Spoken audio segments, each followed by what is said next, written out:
ओ दाइ क्यारमा बस्या हो यसरी के भयो दिक्क लागेको छ बस्छ हल्लाउन बसेको छु भाइ यार हल्लाउने भन्छन् बड्डा बरु पातली भाउजूसित बिरेका बाबा निस्किना त के भयो कसरी बिरेका भयो सातले सातले छोड तेरी भाइ लाग्दी बुहारीसँग के भयो खुब स्टोरी हाल्थिस् त यो कुरा पहिला सोध्ने म हुँ हैन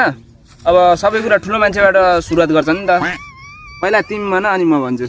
ल भाइ पहिला राम्रोसँग बस अनि सबै कुरा तँलाई राम्रोसँग सम्झाउँछु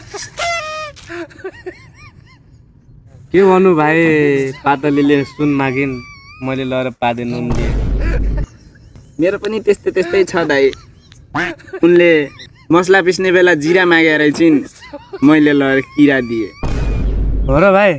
भाइ मेरो पनि त्यस्तै त्यस्तै छ यार काण्ड धेरै छन् भन न के हो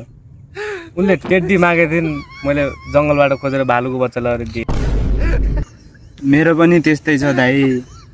उनले गुलाबको फुल मागे रहेछिन् मैले नबुझेर कुखुराको फुल लगेर दिएँ भाइ मेरो पनि त्यस्तै त्यस्तै छ